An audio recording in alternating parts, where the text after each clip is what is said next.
ரொம்பவே பழமையானதும் ரொம்பவே பிரபலமானதுமான கர்நாடகாவில் இருக்கிற புகழ் வாய்ந்த கோவில் தான் உடுப்பி ஸ்ரீ கிருஷ்ணர் கோவில்.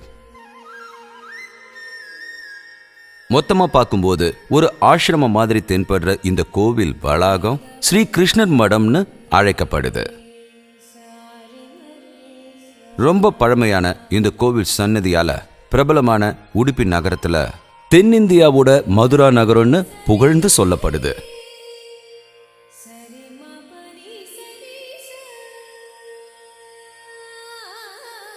பேரழகு கொண்ட ஸ்ரீ கிருஷ்ணர் விக்கிரகம் தான் இந்த கோவில்ல குடிக்கொண்டிருக்கு. சின்ன குழந்தையான ஸ்ரீ கிருஷ்ண சங்கல்ப விக்கிரகம் நேரடியா தரிசிக்கப்பட முடியாதுன்ற சிறப்பம்சமும் இந்த கோவிலுக்கு உண்டு. நவக்கிரக கிட்டகின்னு சொல்லப்படுற 9 துவாரங்கள் கொண்ட சின்ன ஜன்னல்கள் வழியாதான் மேற்கு முகமா திரும்பி இருக்கிற பாலகிருஷ்ணனோட விக்கிரகத்தை நாம தரிசனம் செய்ய முடியும்.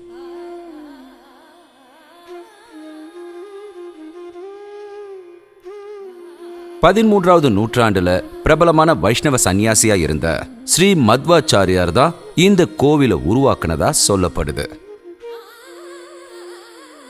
கோவிலோட முக்கியமான இடங்கள் எல்லாத்தையும் கருங்கல்லால தான் செஞ்சிருக்காங்க. கோயிலோட கிழக்கு பகுதியில மிகப்பெரிய குளம் அமைக்கப்பட்டிருக்கு. அழகாக செதுக்கப்பட்ட சிற்ப வேலைகளால இந்த கோவில் பிரபலமா இருக்கு. தேஜாவர் மடம், புத்திகை மடம், பழிமொரு மடம், அடமொரு மடம், சோதிய மடம், கனியூர் மடம், சிரூர் மடம், கிருஷ்ணபுர மடம் அப்படின்ற 8 மடங்களோட கட்டுப்பாட்டுல தான் இந்த கோவில் இருக்கு. இந்த கோவிலுக்கு வர பக்தர்களுக்கு தினம் தினம் அன்னதானம் வழங்கப்படுது.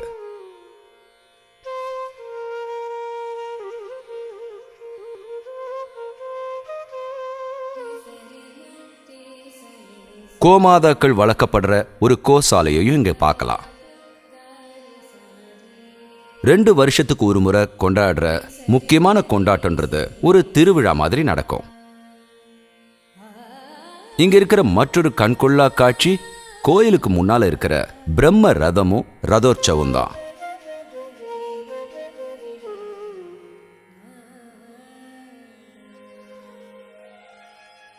விடியற் காலையில 4:30 மணிக்கு ஆரம்பிச்சு ராத்திரி 9:30 மணி வரைக்கும் பக்தர்கள் கோயிலுக்கு வந்து தரிசிக்கலாம்.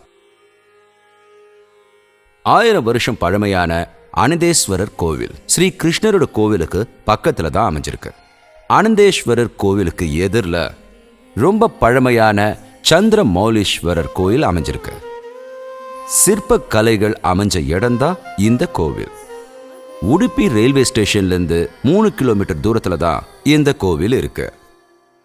இதுக்கு பக்கத்துல இருக்கிற ஏர்போர்ட் ஏறத்தாழ 60 கிலோமீட்டர் தூரத்துல மங்களாபுரம் இன்டர்நேஷனல் ஏர்போர்ட் அமைஞ்சிருக்கு. பிரதான நகரங்கள்ல இருந்து தாராளமான பஸ் வசதியும் தங்குறதுக்கான ஏராளமான ஹோட்டல்களும் இங்க இருக்கு.